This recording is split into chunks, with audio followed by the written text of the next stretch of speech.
my friend today. We're going to talk about how to practice. I've taught a lot of students. I've got a lot of people that learn how to play, and then what we have to do is reprogram their brain on how the fingies and the brain should work together. I've got two rudiments that I show through the eyes of fun lessons, one of which I call a spider exercise, and when I do for the kids, I do like this, put my thumbs down, and I go, spider exercises. It's supposed to influence the idea that each finger is its own individual little person that wants to do stuff on your fingerboard or fretboard or on a piano. If we're talking about in voice, we could also talk about how to see scales and how to manipulate the intervals so you start to get more of a understanding of the one, the tonic, or jumping up maybe to the octave, the P8. We're going to discuss some musical theory terms, so the next time you're talking with people, your peers, about the musics, you might have something in your bag called a triad or a chord, and you might be able to define that's in a key, that has a key signature. And when we're talking about music, you might be able to define that there's a certain tempo or a pulse. These are all things that are creative and wonderful, and we're going to discuss those today. So if you like it, spend some time with me today. I'm sure you'll love it. At the end of this video, I'm going to release some information, and I hope you're here to watch it. If not, be part of the replay crew and the music community that's slowly developing on this channel. And if you put it forth, it shall come. So today, what I'd really like to talk about are these concepts. I'm going to grab my trusty pen right now. If you have a question, put it in the comment section. I would love to answer any questions you might have.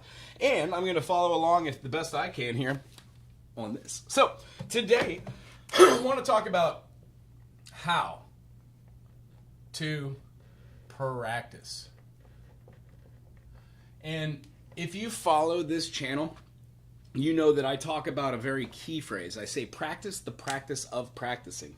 I love an arranger, composer named Frank Zappa, and one of the lines in one of his kind of grotesque songs talks about practicing. And the whole idea is, when I heard that, I paralleled that song and those lyrics at the same time. I just started to practice more than 4 or 5 minutes a day. It turned into like 6 hours a day for like 3 or 4 years, which is why I'm doing what I'm doing now. However, I found my passion, and I want to give that to somebody else, and gee golly whiz, this might be the thing. So the one things that I want to talk about is time. You got to clock hours. When you clock hours, that means that you're going through a regimen of things that you always do that build a certain foundation. Now, for most musicians, that's knowing what your scales are. So if you don't know what your scales are, we're just talking about a foundation, and I'm going to help you get there by doing something, I can't spell, spiders. Hey, we're going to do some spiders today. And what this means, we are simply following our fingers up a fingerboard or on a piano, moving them in a certain direction, or with our voice, doing 4 notes in a row, and then moving up. Essentially what you're doing is we're programming your brain to do the smallest interval in all of music, which is called a minor second. So when we do this in Congress with something called a teeter-totter, teeter-totter. The idea behind this, when I tell my students today we're going to do spider exercises and when we're going to do teeter-totters, that simply is a way to engage them in thought, to say, hey, there are some simple things that we could do in function. They're going to allow us to get muscle memory with our fingers onto which what we play on an instrument, like a violin or a mandolin or any of that. And if you need a little example what this looks like, may I grab my mandolin? So, doing something like this, we might have something that looks like this. Oh, that's really a poor spot, isn't it now? I'll move that right here. So we might have something like this that gives us a chord, and we know this chord we work with these 2 fingers. Now this is a G, there's also this G, and you have an extended G. Now this is how we play this on this particular instrument. It happens to be the same fingering on a violin, which is tuned in fifths rather than fourths. So when we play 1, 2, 3, 4, we're playing the first notes of a scale. They have intervals, and what I try to explain on this channel in depth is that out of the 7 notes, we have all these little minor seconds or half steps. So one of the things that I do that I was talking about, we call it spider exercises, play something along the lines of first finger on the first fret. And if you're using some sort of pick, make sure that you're holding it firmly, but not so much that you're rigid. What we're looking for is to coordinate both hands over here and then have them go in a pulse. So the best pulse to do is a quarter note, just a single stroke, where you pluck the note, or you come down it with a little veracity. And the whole idea is you understand where that note is and then how to feel it on your fretboard or fingerboard. After you get used to playing that first note, pressing it down so you start getting the note to come out, sometimes you'll just get like a muted note or a dead note. That just means you're not pressing down as hard as you possibly can with those fingies. The whole idea of spider exercises are to follow the individual notes of your fingers up and then go to the next string. It might seem a little weird. Oh, I'm not playing a little loud, sorry. Might be playing a little weird here, just doing half steps because your brain's not really registering anything. But the whole point is to move your fingers and to get used to playing the fretboard. Eventually you put a little speed in it, and maybe not even just doing downstrokes. Maybe you do upstrokes, right? Where they're kind of like a pluck, so you got to get used to doing that as well. See how I'm completing each one of these motions? And eventually you turn it into what would probably be considered the easiest of all the picking styles. It's called alternating picking. This is the level of spider exercises that I love to get all of my students to. The reason why is this expresses that the brain is able to move each individual finger at the same time. It also allows you to play close to the fretboard, seeing that you're not really going for speed, but you're going for like a pattern. And that pattern is just like a little X cell going up in minor seconds or down in minor seconds. When we do this, there's really no melodic merit behind it, but I can tell you that when you're playing different melodies, like even like a G major, C major, D major, E minor, you can use the notes of the scale, do, re, mi, fa, so, la, ti, and do, and at the same time you could use the notes that are in between them. That would suggest that the chromatic scale, not the diatonic scale, allows you to have a little flavor or ambiguity in note choice, I think. So at the end of the day, what are we really truly doing?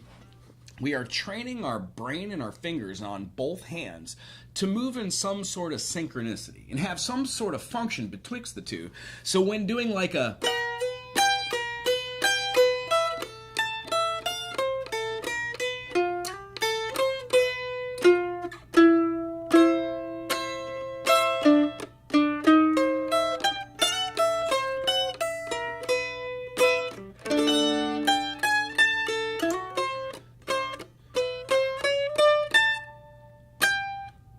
sloppy, but the idea is I never really moved away from this pattern. All of the shapes that I needed were inside this pattern, and the fingers that I used to play the patterns correlated to their scales. Do, re, mi, fa, sol, la, ti, do. I also use maybe a little pentatonic pattern, and all these things are just as a result of practicing 5 minutes each day. So there's a kind of like a, how would you say, a method to the madness. So if you're watching this channel and you've seen that there's like 13,000 videos, don't get scared. The whole idea is if you have a foundation on what your fingers are doing, just motor skills, you will then begin to have an appreciation for the beauty of the minor second. When we play this and hear this on a piano, we hear it as being something that functionally does not sound good. When we play it on a piano, there's a natural half step in between the third scale degree and the fourth scale degree, and then going between the seventh, which is the last of the scale degrees, and then the resolution to the do, or the one, or the octave, the P8, that thing that goes after you play all the diatonic notes. Now, if you're lost, that's because nobody's really explained to you the function of 7 notes. All music is based on this, and sometimes we skip notes so we could add something called tertiary harmony. All music is based on stacking thirds.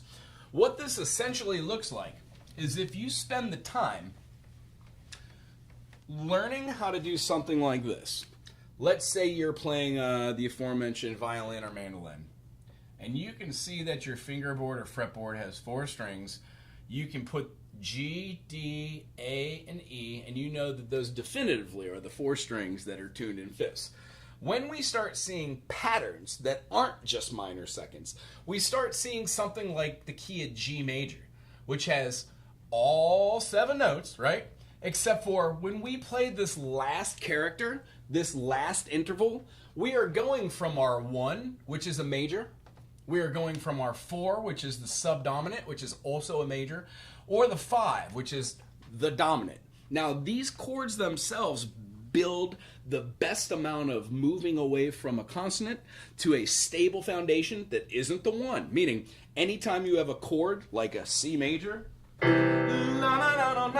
it feels good going to the 5 chord, and then maybe the 4, and then the resolution with the 1. All of these are stable in their own regard, in their own keys, and the reason why they feel good together is essentially, when you look at relativity of chords, you have these chords next to each other as a family. In the key of C major, this is the 1, this is that 4, and this is the 5. So if you've never had music scales, diatonic scales, explained to you this way, welcome. And also, I'd like to take a moment to say this. I'm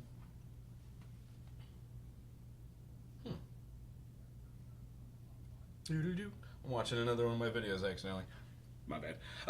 When we're doing this, hey Gemma, how are you doing? How's your morning? Is it morning where you're at? It's morning for me. It's like 9:30 or something. What time is it? It's 9:21. So the reason why these are explained as a diatonic scale is when you have a 1, 4, and a 5, they are the majors. Well, this whole thing is called the circle of fifths.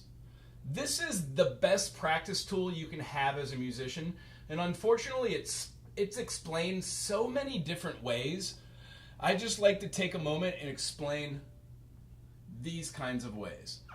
When we go to the fourths, we count 4 notes away from whatever note we're on. C, D, E, F, F, G, A, B, B, A, D, E. When we do this way, we go in 5. C, D, E, F, G. What up, Mike? How you doing? What it do? Explaining a little bit of music theory, having fun. When we keep going and we count 5 notes away, like here, if we had G, G goes to A. Well, that's a tonic going to a major second, major third, major 6, major 7. And the reason why is because the intervals between these consonant notes and then the octave, the P8. I generally don't draw this up here because there's not 8 notes in a scale. There's only 7. So when we do like our chords, I know this will be a little small. If we're drawing this out, we would have G, A, B, C, D, E, F sharp, G. When we do anything in meter or time, it's generally 4 beats per measure and the quarter note gets the beat, which means each one of these is going to have a note that correlates to an interval. 1, 2, 3, 4, 5, 6, 7, and then the next. Do, re, mi, fa, sol, la, ti, do. That solfege is this. The perfect units are the perfect 4th and perfect 5th, which designate that you're doing the subdominant and the dominant. That's where a lot of the pull and tug of war with music wants to go to. So the idea is when you influence any song with any chord, this might be a little much, but when you influence any chord with any song, let's say we're looking at the key of G and I wanted to play G major, and then that C major, that's our 4, and then we want to go to our D major, to our G. Well, each one of these has a relative major and a relative minor. G majors just happen to be E minor. It's always going to be the major 6 of the chord. So hypothetically, instead of going back to the G, we could go to the E minor, and it's going to sound the same, but a little darker. So on this turn, watch the G major, go to the C, the 4. C's would be A minor, D's would be B minor. And here we're going to hit this. See how it adds a little layer of mysteriousness and tension? You can even go back to the G if you want. Sometimes you want to have a little room to move. And the whole idea behind this is all the notes that are in the scale that you see up here build that melodic tension. Music is a rhythm or a pulse put together with tertiary harmony as a foundation in the Western world generally, using a movement of minor seconds, major seconds, which when combined together, they become major thirds or minor thirds. All of our music is based off this concept. So the foundation of music, of getting your fingers nice and solid to do these half steps, shouldn't be lost on you when you're starting a new instrument. Nothing makes sense. I don't know. Music is one of those things. Here's what my Spidey exercises look like this morning. I still use the same 4 notes, but I put them in a different order. I picked my own pattern. 1 4 2 3, 1 4 2 3, 1 4 2 3, 1 4 2 3. Now, will I use that in a pattern? Maybe. If I'm doing some weird fun jazz jam mandolin fusion. But here I could see how doing like 1 2, skipping up to 3 4, 1 2 3 4, 1 2 3 4, and then because we didn't do 2 3, just do them all the way down.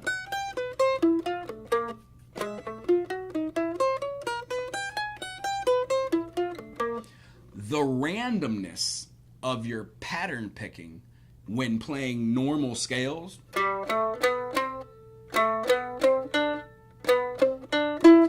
will lead to your scales and your solos not being so boring, because you will already have the ability to move your fingers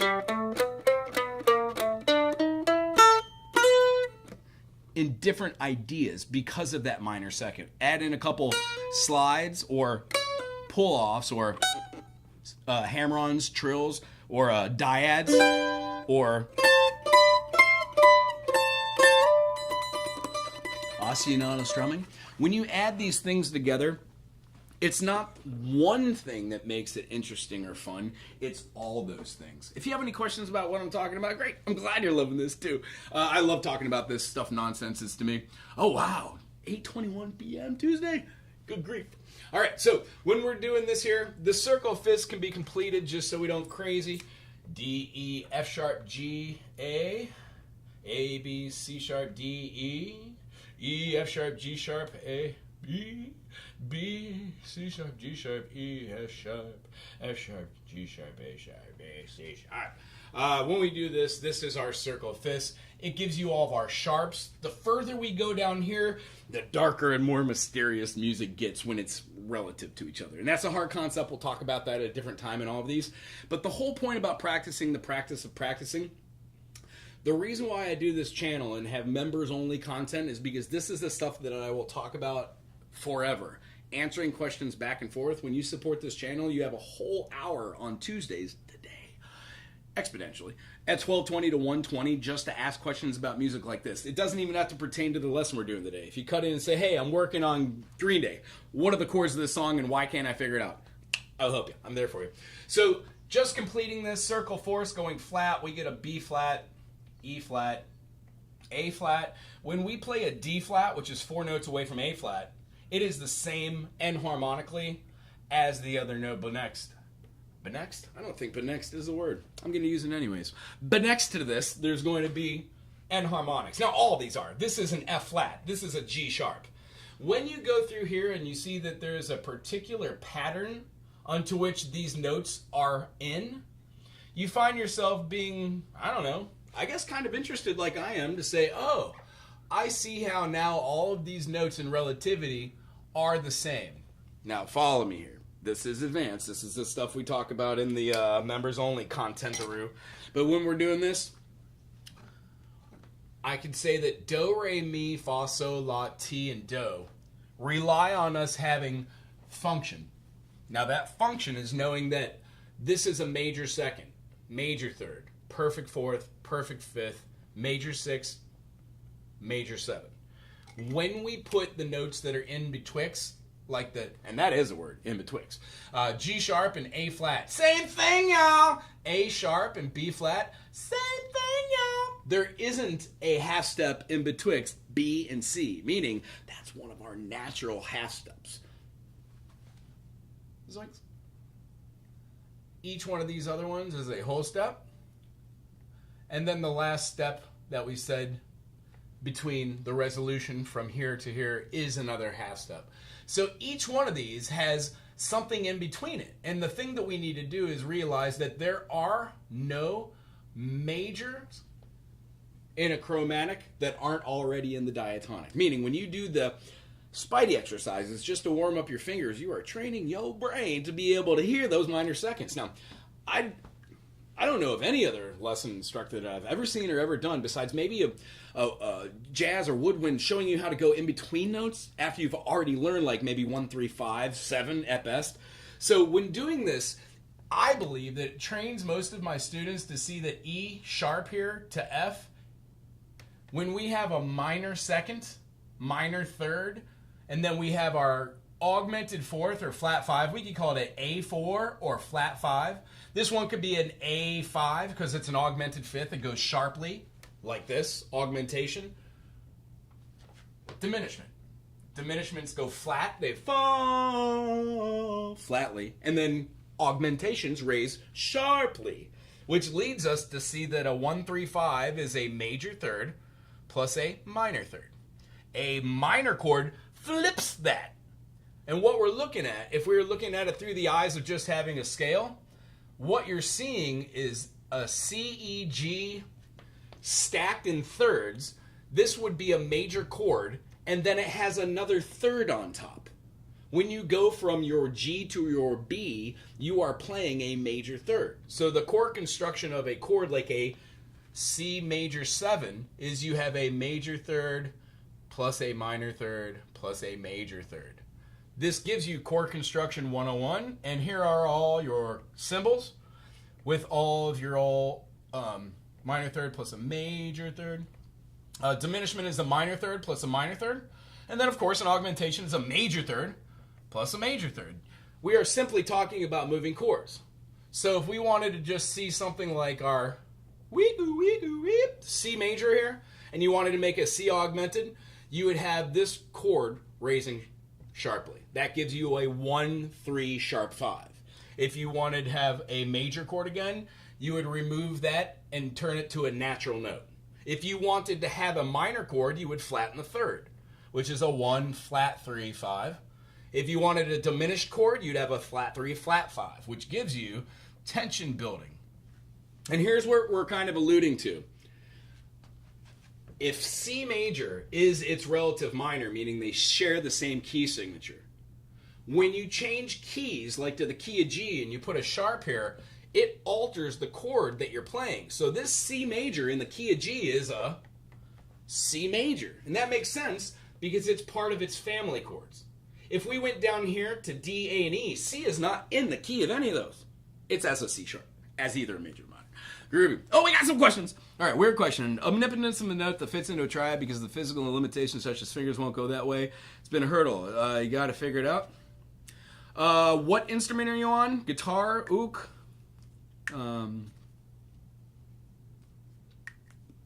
There are different ways to play chords. I have cheat chords if that helps. What instrument? I forgot again. Throw it up there, would you? So this is the construction of this, and then 1-3 sharp 5. When you're writing out names of chords, it goes the number, and then you put the sign, they're called accidentals, before the 3, before the 5. You don't put it after. When you're doing notes on the staff right here, you do as well draw them. But whenever you put a beforehand, guitar, whenever you put a note with the name, like here, if I wanted to say B flat, you would then put the accidental after the letter because our brain reads letters first. You wouldn't put flat B. Does that make sense? That's the only thing I wanted to say about that. So the whole idea behind this is when you get down to brass tacks, there are only 4 types of chords or triads. Right now we're going to talk to Mike about how we can see those triads as something different utilizing this. And then I can explain the circle fifths at another thing, but when you're learning to practice the practice of practicing, especially for what I'm about to show you, spider exercises get your fingers ready for half-step movements. Whenever you're doing half-step movements, they get your brain ready to do melodies that utilize those things. So, if you're having a hard time, if I'm understanding the question here correctly, the omnipotence or the omittance, getting rid of a note, usually works with chords if you're omitting the fifth, because when we're playing a chord like, let's say, like a C major, we've got a C, E, and G. Now, if we've got larger fingers, sometimes we could use that for coolness. Like, here's an E major. I use 2 fingers on the 2nd fret of the 5 string and 4 string to play that E major, but necessarily I don't need to. I could just use 1 finger. So if your fingers are a little bit larger down on the bass, no worries, girl. Just put that finger on a G sharp, do your best there, and then think about the notes that are inside the chord. E, the lowest, is always going to work. When you play these 2 notes together, it works well. when practicing these, that is the second exercise I was talking about today. It allows you to shift back and forth between here. So if you're playing here and you got larger fingers, one, there are guitars that have larger finger bases out there. I know that Art and Lutherie has one too, and Guild does. By doing these exercises, you get used to just playing that function. It's really hard for me to do the pinky with 2 notes, but I've learned how to do it, I think. The whole idea behind this is when we're learning like to play a chord off of here, let's pick like the B minor. B minor, if we look at our tertiary harmony, we have our chorad, you betcha. This is the key of G. G is the treble clef, which is the whole reason why when we say G, G clef, G, A, B. So if I put this note right here, wonderful. And if we go down an octave or a P8, so we have B, A, G, F sharp, E, D, C, whip it, and then the note right below C is B. If we see this, this is our octave, our P8. So if we went from here all the way back around in here, we would make it there. So in the key of B, this would be the 7th. 6, 5, 4, 3, 2, 1. When we see all these notes just simply need to be stacked tertiarily, and that gives us our chord. We would know that this is now a B. It's our root, our foundation for this note. It's our chord. This next note, when we do over and skip the C, we get a D. And when we skip another, we go to F sharp. And here's where a couple people that are keen understand this concept. When you're in the key of C major, and you play C major's 7th, B, D, F, very close, but not the same thing. It gives you an augmented chord, which does not sound the same as being able to play the chord of B minor. Very different. So the whole concept behind this is if you can play an E major, the same shape can be used as an A minor. If you can play that with a secondary fingering, you then can move this up. So if you have the concept of doing just A minor in any form, and you can utilize fingerings that you can play, and you know that it sounds good, you're not getting any dead notes, and as a result, your fingers are strengthening by playing this, maybe with bigger fingers on the fretboard, you're not so much worrying about the notes you're playing, you play them in clusters. The idea is doing pick work on the other hand that doesn't accentuate those. Does that make sense, I think? I had on the piano too, just span, like I cannot span far enough with my hand, and my other hand is kind of busy. Makes sense. If we slow it down and play with the metronome and do these right here. I've had a couple fat finger students too. We've worked on some stuff like D major is a real hard one for those folks that have thicker nubs.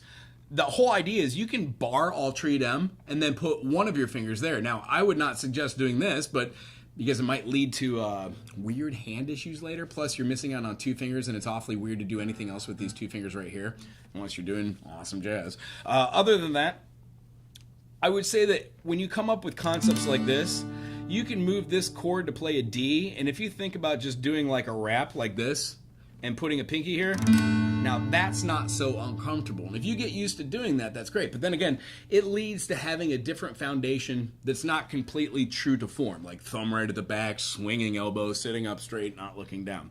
So between those 3 body posture issues, swinging elbow, thumb up against the back, and then looking over the top because you want to see what you're doing, the chords could and should come after doing spider exercises slowly for at least a month or so. And the whole idea about triads is, are you working on a key right now, or are you fairly confident with any key? Can you name a key for me? And we'll go through a concept really quick, and I'll show you why the circle of fifths is important.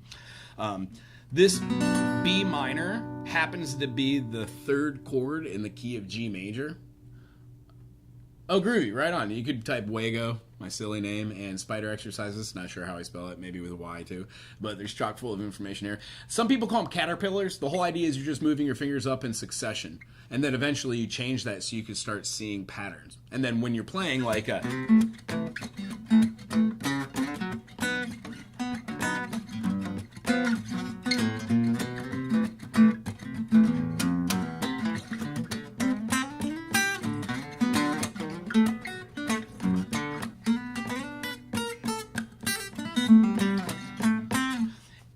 kind of like muscle memory takes over when I'm soloing because I practice all my pentatonics. I know where all those notes are. I've also played all the notes in between all those, and then eventually they all fit together with the brain in real time. And there's no way to explain it besides it will come if you play slowly enough.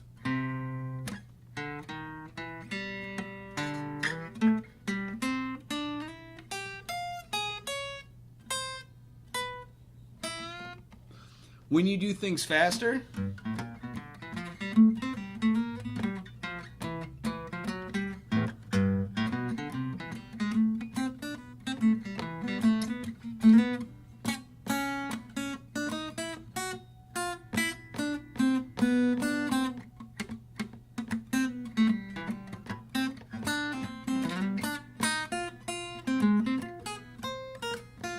they're all based off of knowing where all the notes of the arpeggios are and being able to see that moving down in minor seconds sometimes leads to happy accidents. There really aren't any wrong notes. You just move around. Okay, let's see. Fat Finger Syndrome. Search out Spideys. Cool. Like B and F are keys that beat you. I get you. So if playing F major and you want to play a song and you're not great with the bar chords, there's too much going on. Again, that E major trick that I was just showing by playing both of those really quite works. And then some chords are permissible when you're playing in certain keys. I do an awful lot of showing the C major because it's what we work from. But if you keep the C note right here and move these two fingers up, you'll see that these make a major third in the C. C and E, F and A. If you move it again, you don't really get anything there. But the whole idea is you do when you go to G. Taking this construct, when you play these two notes right here, you are essentially playing what looks like a diminished. And then moving that up gives you a D major, which there's your 1 and 3 exemplified.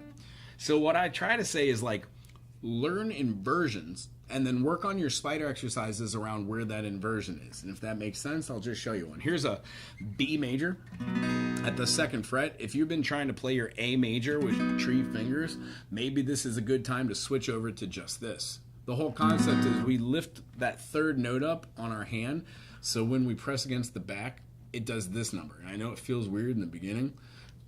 It just gives you the opportunity to leave that high string open. B major, when we play it like this, if you move up the root or the tonic to the chord that's right below it, you have a 9 chord basically. It's kind of like this sus thing. You've got the chord itself exhibiting the D sharp and the F sharp, but then instead of having a B, you've got a C sharp, which is in the key. It's the 2nd. If you take the same 3 and smoosh them all again, even that C sharp if you want to, and then go up 2 minor seconds or a major second, you get the same chord with the 3rd in the bass. Famous songs that had this is like Doobie Brothers. I don't have the right rhythm.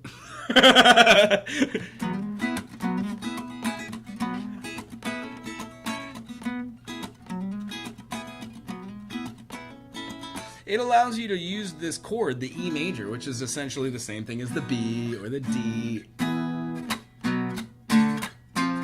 Nice. If you move it around and play these 3 right here and play this down the 11th fret, there's more of a stretch.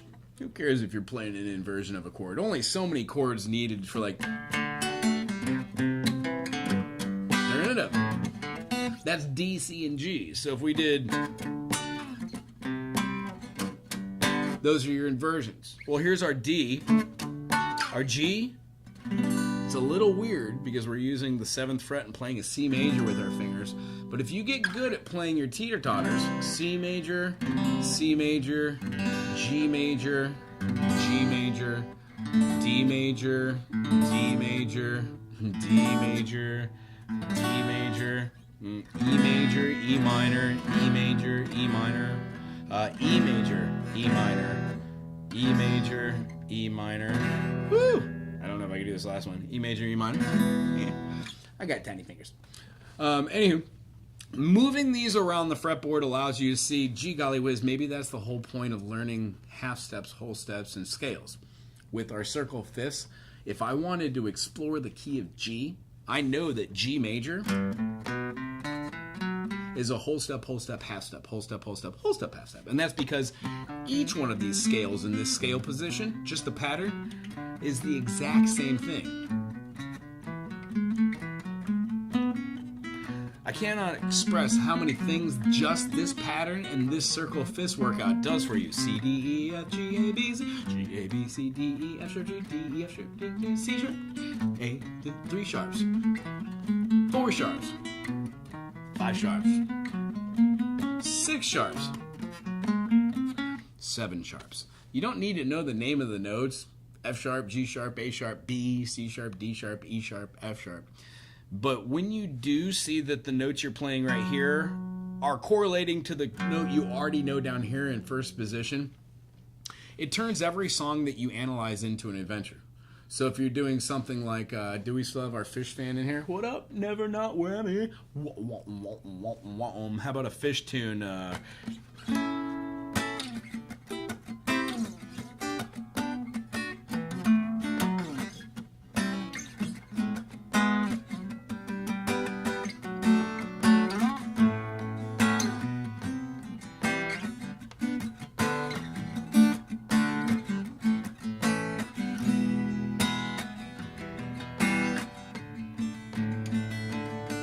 This is an A major, C major, G major, D major, A major, E major, G major, D major, A major, C major, G major, D major, A major, E major, E minor, D.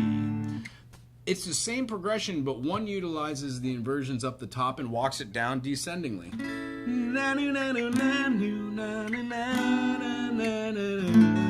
And essentially in music, that makes something called an excel. Now, you do not need to know how that... You do not need to know how that works to enjoy the heck out of that song. And I played that song for years before ever really knowing what it was. And when I saw the beauty of how A major moves to a C major, and a G major moves to a D major in a first inversion, it broke my brain.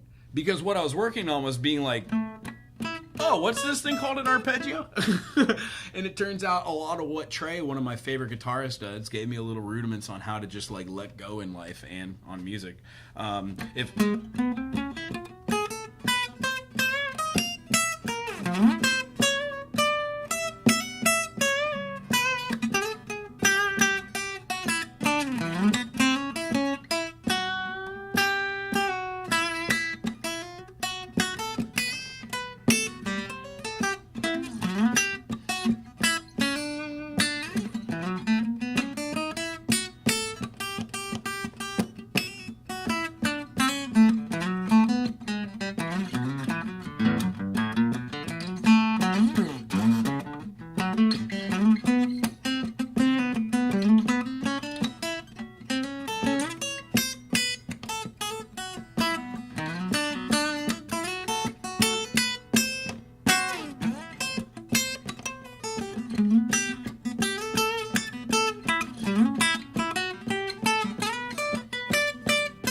They are just chords, but it sometimes goes beyond just the normal triads. You gotta test yourself to move around, and then you learn simple Treyisms like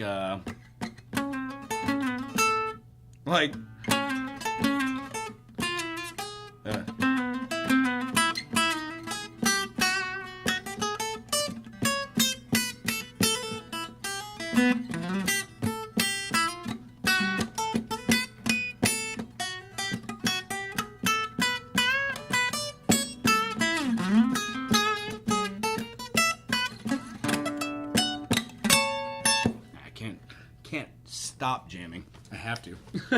Anyway, the exercises are huge. When you master the upper chords, you're locked into that one-hand placement and know how Havoc got a break. Yeah. So the whole idea that I was trying to exhibit here, let's say we're playing in the key of G. We're doing a G major. We want want to utilize that B minor because we want to start working on different chords.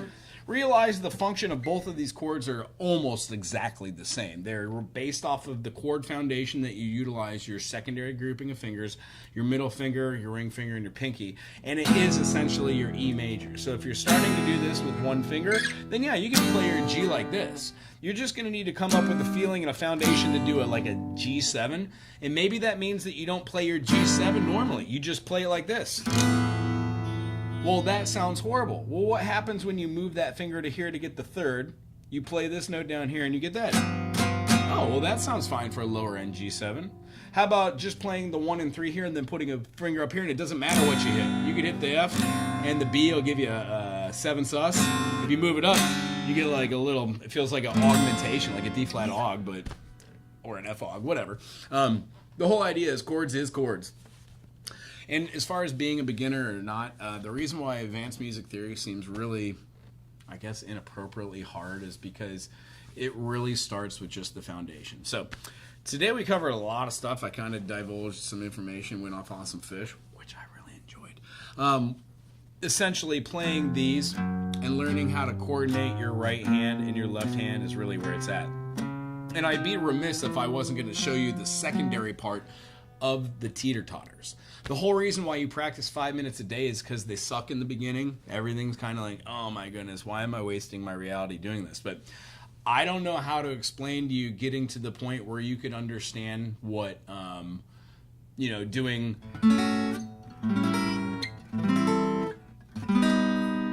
Yuck. Doing like jazz chords.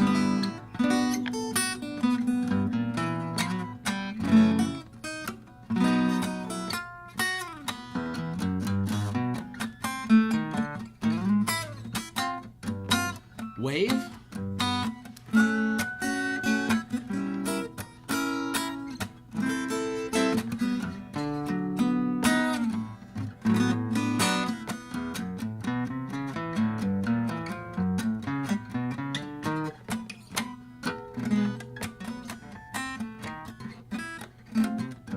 Sloppy. That one's called Wave by Jobim. Anywho. To get to a point where you're able to move around the fretboard takes a little minute, and my thing was I did not understand how to go from one point or a chord like B minor or G major and do willy, willy, willy. And the idea is you play other songs. You learn different riffs, like even...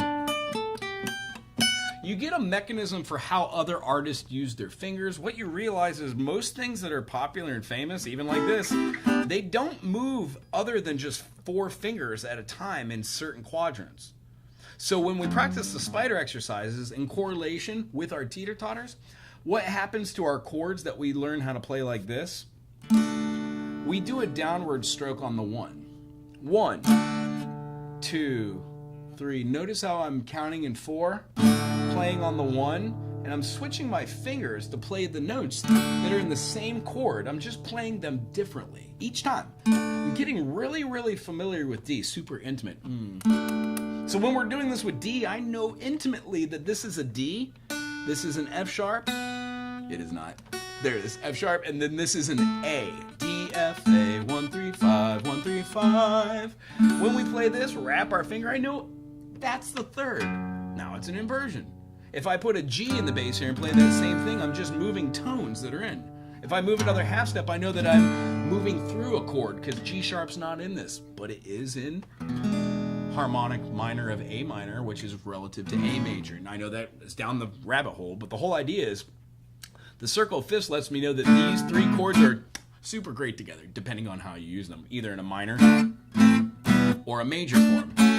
But knowing how to play each and every one of these chords with different fingerings is countless hours of doing something like, how about the G major?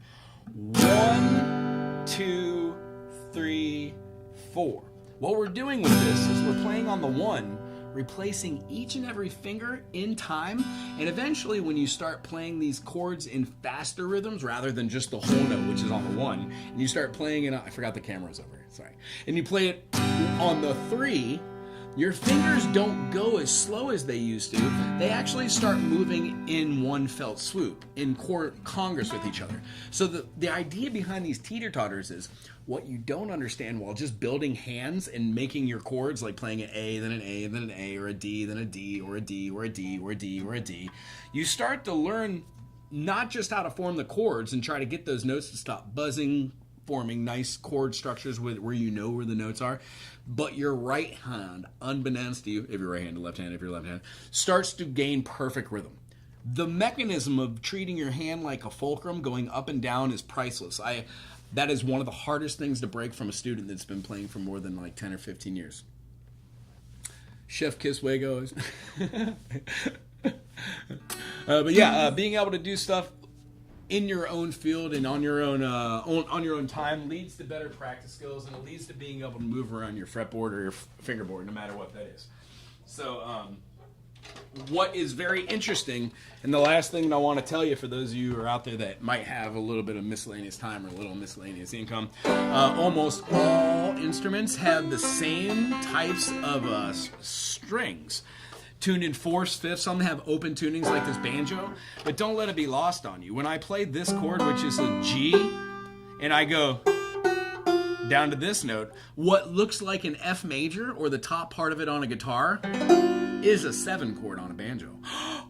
Whenever you're playing something, let's say like this B flat, not B flat, we're in the key of G, that B minor, you see how it's a third? That major third, the interval, tonic, major, second, major, third, is formed as a triad, but the triad created is not a major chord.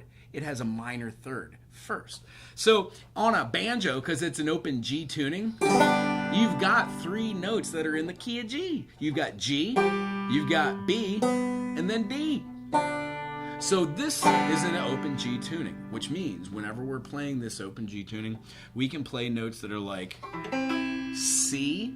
We can move down intervals to get minor chords, and then we can have resolutions. If you know more than just this G, it's because the C that you used right here, when you play it in a secondary fingering, and you move it up and then bar, or play the one note that you weren't playing earlier, this becomes another chord.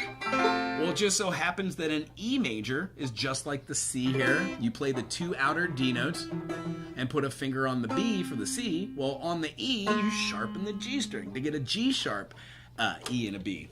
When doing this, the practice of practicing would say 1, 2, 3, 4, and then play the same chord. If you move it up and place your finger down, E sharp or F. F sharp. G. It just so happens when you do this, G major, flip those, G major, you start seeing that your intervals are everywhere. And the beauty of this particular instrument is when you play it open, it's a major chord. Since life isn't just happy, happy, happy, like major, major, major, major, major, major, major, major, we can't just do all major chords. Some of them are minor. Well, if we play a flat chord like this, which is a C major, and we flatten the only note that determines major or minor, the median, the third, that B, and we turn the B into a flat, in this case it's an E to an E flat, we achieve a chord which looks like the A minor on a guitar, or an E major. When we put a pinky down up top, this would look like maybe on a guitar like a 6 chord, but on a banjo, it's a minor chord. When you learn how to play a major, you learn how to play a minor.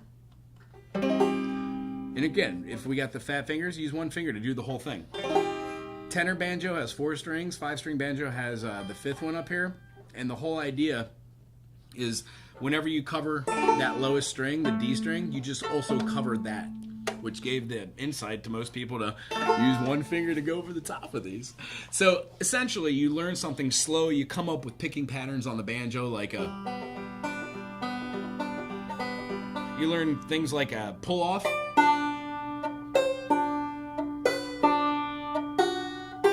So when you put those in Congress,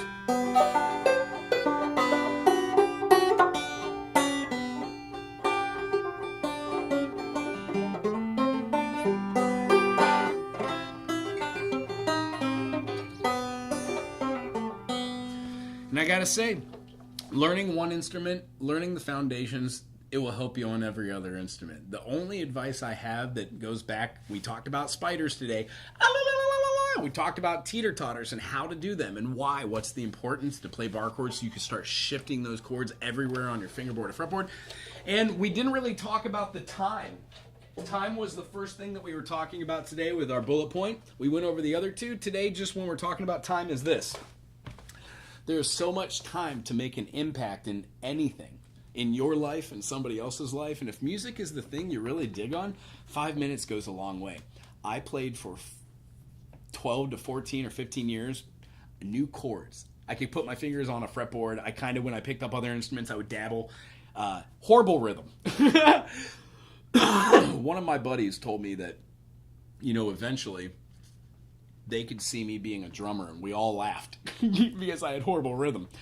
And now after I have found the idea on how to understand rhythm through the board, through looking at notes and then counting them very slow and then hearing them and then trying them with different limbs, trying to play right-handed then left-handed drums for 3 years. What I've learned is anything is possible when you practice the practice of practice. If you spend 5 minutes in the morning and the first thing you do when you wake up, if you're playing ukulele and somebody says, hey, here's how you do this, oh my goodness, dude, I didn't. If they're like, hey, here's how to play a C major scale. The next step is to find a challenge that uses the C major scale. So if you're working on the diatonic notes in this scale, do you know how to play all the chromatic notes in this scale? Meaning if you know what the term diatonic is and where dia comes from, it means that anytime we play a triad, like in this case the C, C, E, G, the first two notes are a harmony, or a dyad.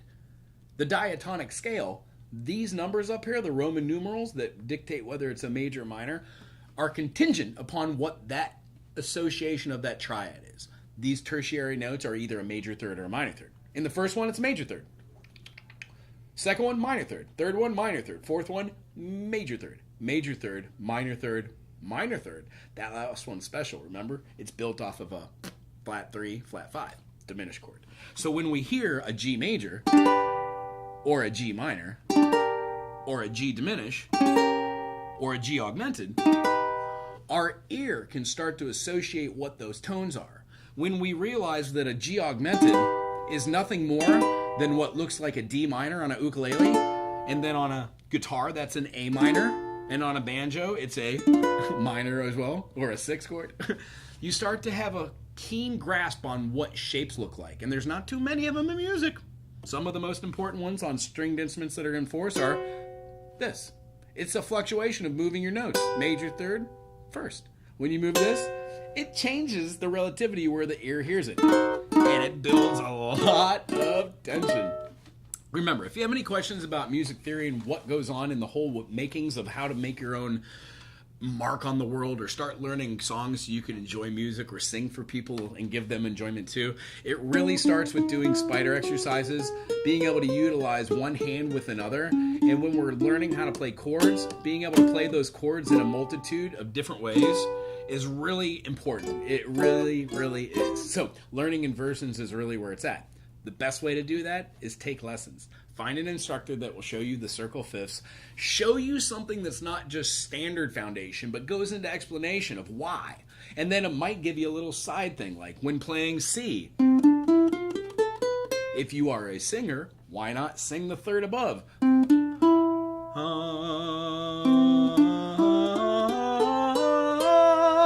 So when you are performing with your instrument, you are in more congress with it internally as well. Practicing the practicing is what I teach. Today, if you are a member of the second tier, which means you are part of the Tuesday only members only club, where we're going to be meeting 12:20 to 1:20, asking questions about what we went over. Each week I've got a regiment. If you cannot make it, but you still want to support, join the group. Submit a question to me in any way, shape, or form. You could email me at bookingwagohanaho@gmail.com, and then I will answer that question. If I do not know the answer to that, I will get I will get on top of that, and I will ask one of my teachers, or I'll research the interwebs, and I will get that answer for you. I really enjoy this channel. If you do too, subscribe, put something cool in the comment section. Remember, try to keep it classy and clean. I do have students that check out this channel. And if you have the opportunity, there's something called a hype button. If you spend your hype points and you like one of my videos, hype it. It'd be cool to see what that function actually does. Anyway, I appreciate everybody showing up. Mike, thanks for being a member. I really appreciate you. Never the when now. I hope you enjoyed the fish. I forgot to ask you, what's your favorite fish song? Whenever anybody influences the fishiness, I always try to get down on that info. Because, you know, I might have done a lesson. I might not have done a lesson on it, and it always keeps me on my toes. Oh my goodness, I don't have a student right away. I should go get something to eat. I'm a little hungry. Unless anybody has a final question, maybe I should wrap up with that. Last time, the older stuff, yeah, me too. Hunt is my bag. I don't know who I would be if I didn't get into fish. I had a buddy that was going out of school one day, and I was going into. He's like, "You want to skip?" And I was like, "Sure." And the next thing I knew, we were doing, and then we went to a museum, and I was just sitting there looking at all the pictures, and he's talking to me about the Renaissance, and I met his mom and his family, and they were different than me, and I was like, "Oh, the world I'm living in is a lie." So fish helped me get out of that, and what I gotta understand now is, like, some people don't see or get that, and it's a real bummer, and just hold it all together. Let's see. Metal guy? Cool. Yeah, I think everybody, I mean, I'm 45. I don't know how old you are, but most of us males get into, like, Pantera, Metallica, Tool, and, you know, just learning that stuff like that. I would learn theater songs and stuff like that just to have fun and learn outside of my box. Oh yeah, sample's your favorite. That's good. That's a really fun one with the timing. Yeah, off that album too. Like, geez, just doing, you know, You Enjoy Myself was just something for the fingers. Just the working it of a down of it. Although that end part of You Enjoy Myself.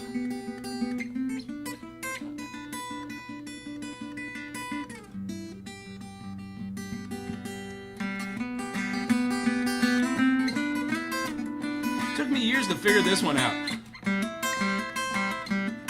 Couldn't figure out how Trey got that. He's doing a hammer on it right before it. I had to watch a video. There wasn't videos when I was watching fish.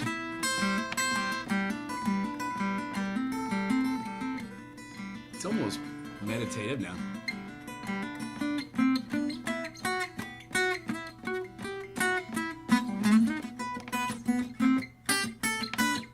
Shooters. I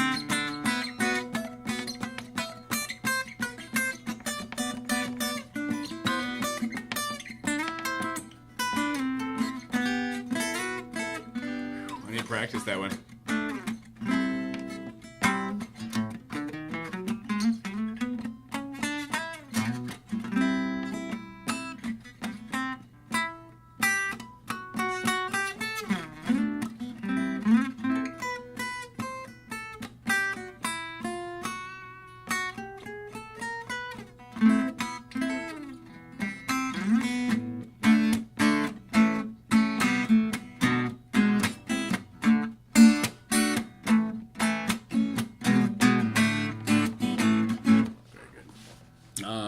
Hey Rich, how you doing there? Yeah, signing off. I don't have a student until 10:30. We're working on majors and minor transitions. Talking with my new fish fan. You know, some of the harder ones I never thought of would have been like, passing through the corridor, I came upon an aging knight against the wall with gnarly armor. Very hard song. But once you get the groove of it, it's easy. You're like, oh, cool, there's just an E dominant. We've got our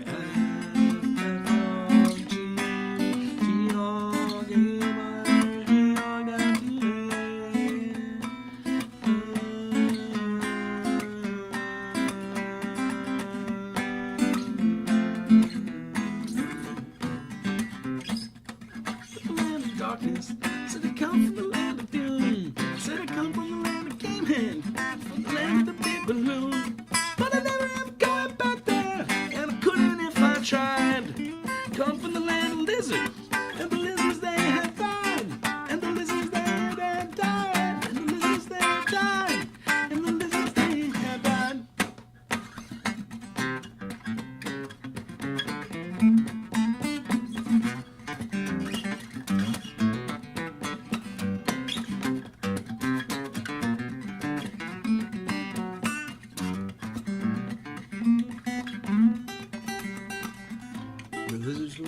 people practically. Learning those things led to being able to learn other things, and it didn't start as a fluid motion. At no point did any fish start as a fluid motion. Countless hours have been spent on Fish and Zappa, Garage Mahal. Not just learning like Beatles licks, and not just learning like weird stuff like Frank Zappa or stuff, but like, how is the application of that done? Why was it done that way? Best friends as YMM. Groovy. Yeah.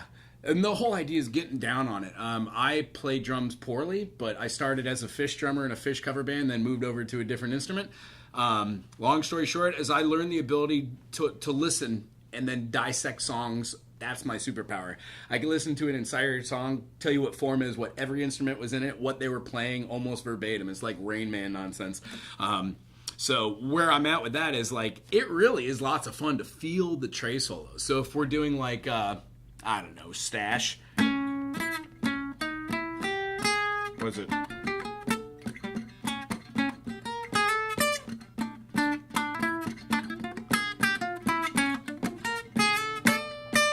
Each one of those fingers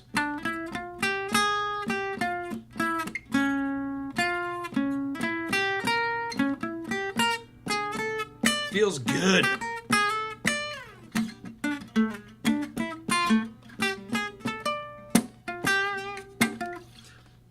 It just does.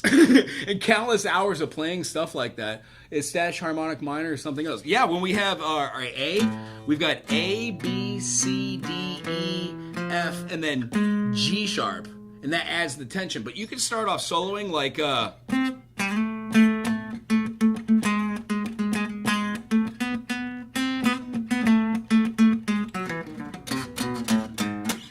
by being able to hear that Stash is essentially A, and then we're being able to go to our F, and then to our E, we're using the chords from A harmonic minor, because A minor would have been A minor, B diminished, C major, D minor, E minor, F major, G major, and then A. It's all the chords inside C major, but viewed as a different aspect of that. So, and I'm sure you already know that since you're using harmonic minor. What fails to be seen in a lot of tenses is that every chord that involved that G is now a G sharp when you give back the lending or leading tone, because all music is viewed through the eyes of the major. Whether we're playing A, B, C, D, E, F, G, A, the major is A, B, C sharp, D, E, F sharp, G sharp, and then A. So putting back in the major 7th scale degree in this key, essentially, is putting back in the note that makes you want to hear that tension builder note. I just learned a Sublime tune, Encinita. It was good. Has the new singer, the kid. I did not enjoy Sublime back in the day. Not my bag. I really enjoyed listening to this new group. What I gotta say? I guess my preferences changed, or maybe I'm an idiot. So doing something like this, the building tension part, when you're hearing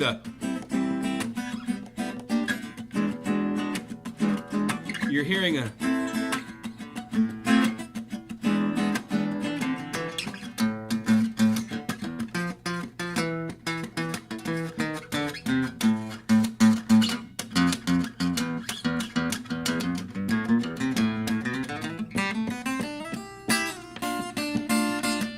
you can hear A minor.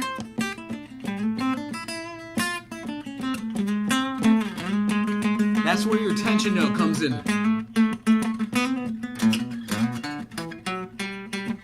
Try Dorian. Natural 6 doesn't work well, so I get away from it. But I know when I'm building tension in a jam, if I'm playing with members that get type 1 jam, type 2 jam, and type 3 jam of Fish, they're different gears that Fish does. If I know that if Dorian is the wrong note to be able to go, cool, A, B, C, D, E, F sharp, if I know that note is intrinsically incorrect, that is the note that I'm going to hone on to see if the bass player is listening to me while I'm playing. Does that make sense? So I'll be doing like, I don't know.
play it off and just waiting to hear like.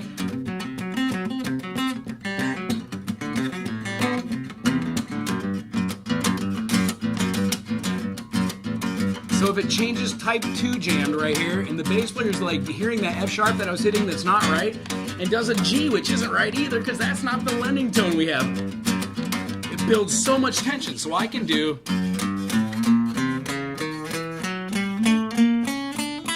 these crazy whole tone or halftone scales, or halftone, or just move through the outside skeleton of it, or move them around to the point where you're hearing like that, and then go back into Dorian there and give that F sharp just the worst pounding. And then eventually build that up. Dun, dun, dun, dun, dun, dun, dun.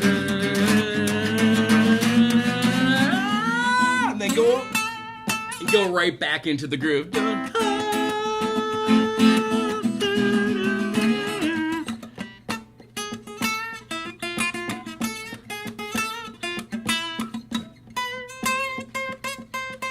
And then the big, and then 50,000 people go crazy. Yeah, pound that F sharp into existence. And the whole idea is because that's the note from another modus which you're not using. It's not supposed to be played. Therefore, it builds tension. It's just not inside the scale you're doing.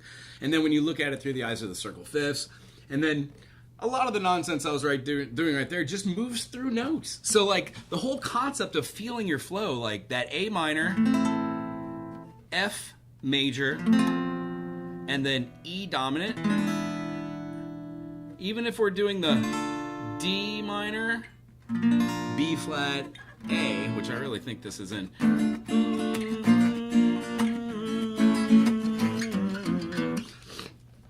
Because I've done countless thousands of hours of doing a cadence called an Andalusian cadence, which is essentially, and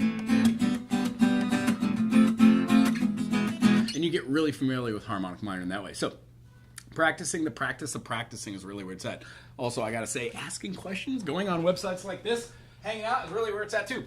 I really enjoy making new musical friends. Never. It was very nice meeting you. I hope that you do subscribe and come back and we can fish chat. I'm just going to say this really quick, only to you. If anybody else is watching, whatever. But I think I'd like to start a podcast called The Official Breakdown after one of my bands, Official. And then take the stuff off of fish.net to see a particular song, invite a guest or somebody who's seen a show or knows of the song, and then talk about a particular song. Analyze it. So if we were doing like maybe The Gorge, 90, what was it, 97? No, 90, 98? No, how about like St. Louis, 99 or 95? Take a particular song and then look at it through the eyes of like, what did they do on the LP? And then what did they do live? And what kind of fish movements did they do? And what I would like to be able to do is explain to people what it was like being in a Fish band, learning 150 tunes and having that complexity on 3 chord songs. It just blew my mind how much it advanced as an individual, and then I had to go back and learn music to understand what they were doing. That's why I am where I am. Also, 8 hours a day of practicing for 3 years. I really enjoyed hanging out today. I'm going to go get a scone before one of my students gets here. I hope everybody has a great day. Mike, thanks for being here, asking questions. Rachel, thanks for moderating. I appreciate you. Malath, never. I hope you subscribe. I don't know when that's going to happen, but I'm going to be looking for people that want to do that. I mean, I know it's a niche. I don't know whether to do members only or just throw it out there. Either way, thanks for being here today and listening to me jibber jab. I pity the fools. These exercises are huge. Yeah, I hope you enjoy the concept of it takes 5 minutes every day here and there. If you do it at morning and at night, pick up your instrument, do an exercise you've been working on after your spiders, and then put it down. Your brain will process it. When you go back, by the month's end of trying new things, like trying to play all the D majors on any instrument, you will find that level of success that you were looking for is basically there. It also teaches you a very valuable thing. To keep going on the quest, you need to follow the hero's journey. Getting a teacher or following lessons or making a regiment for yourself, that really is the journey. So if you have any questions on how to do that, I could bullet point for you. But I hope you tune into the channel and ask questions, become a member, and subscribe. Aloha to you! Have a good day. Also, if you're a fish fan, learn Mango Song. It'll teach you everything you need to know about life. Aloha!